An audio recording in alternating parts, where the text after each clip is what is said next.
Today, we're diving into the latest happenings with SoFi. Apologies for the slight delay in getting this video out, but I'm here to provide a comprehensive summary of today's events, share key data points, and cover everything else you need to know. Hello, everyone. Welcome to Daily Stock Update. If you are new to the channel, be sure to subscribe to the channel and turn on post notifications by hitting the bell, so you never miss any of our uploads and also enter our giveaway. But before that, alert, this is not a financial advice video. Starting off, SoFi ended the day down by 43%. Considering the overall market conditions, this isn't too bad. The stock saw a low of $6.90 and a high of $7.04 during the trading day. There was significant unusual activity today, particularly with institutional buying. You can see here a few big buys, one of 106 million shares after hours and another of 403 million shares. Despite the broader market sell-off due to looming concerns about the Consumer Price Index (CPI) report coming out tomorrow, there was still substantial buying interest. Speaking of the CPI, it's expected to be a major market mover. Analysts' estimates range from 3.3% to 3.5%, with TD being the most optimistic at 3.3%. This report will undoubtedly stir the market, and later in the day, we also have the Federal Reserve's interest rate decision. Currently, there's a 98.1% probability that rates will remain unchanged. But for the eternal optimists out there, there's a 19% chance of a 25 basis point cut. Today, there were no new SEC filings or significant news from SoFi. However, tomorrow, CEO Chris Lapointe will be speaking at the Mizuho Technology Conference at 9:55 a.m. Eastern. Chris is known for his clear and optimistic communication style, which could help position SoFi as an attractive buy if he delivers a compelling presentation. Turning to today's trading, as institutions began their buying spree, market fear set in, causing a sell-off. Interestingly, this sell-off was primarily driven by short sellers.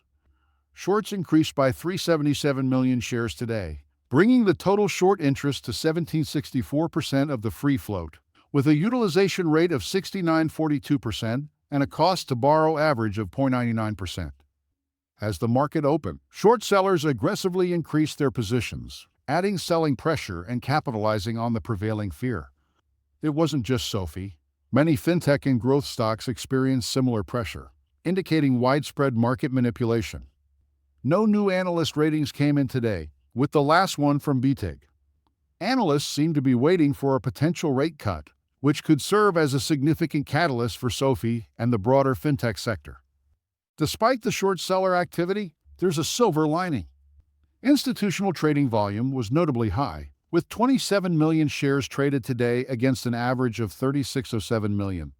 Options trading was also interesting, with 265 million in calls versus 650,000 in puts. Notably, 50% of today's options activity was bullish. Shorts likely hedged their bets with these calls, focusing on the $7 strike price. This often results in market makers pushing the price below $7 to render these call options worthless. Despite these manipulative tactics, SoFi has shown resilience. The stock has been hovering around the $7 mark, suggesting underlying strength. According to Elliott Wave technical analysis, SoFi could potentially reach the $8 range in the short term. However, for this to happen, the market will need a significant push, possibly from tomorrow's CPI data. Looking at the open interest for options, there are 39,000 contracts at the $7 strike price and 25,000 at $7.50. This builds significant resistance at these levels, with market makers likely attempting to keep the stock below $7, especially towards the end of the week.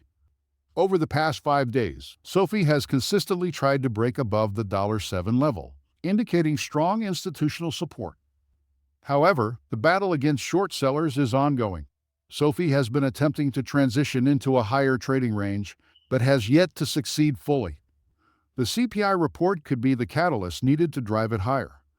The stochastic indicator shows SoFi around the 60 mark, suggesting that if the current trajectory continues, the stock could be considered overbought soon. This typically leads to a sell-off at the first sign of weakness, a pattern we've seen repeatedly, often exacerbated by short-selling activities. However, a bullish deviation is forming, with the white line above the red, signaling potential upward momentum. Institutions increasing their positions today is a positive sign, and I remain cautiously optimistic. The outcome of this week will largely depend on the CPI data and the Fed's announcements. Chris's fireside chat tomorrow could also provide some positive momentum for SoFi. Expect significant volatility in the near future, as indicated by the wide gaps in the Fibonacci levels. Friends, that's all we have for you today. What is your opinion about today's video? Get involved and let us know in the comments down below. Thanks for watching.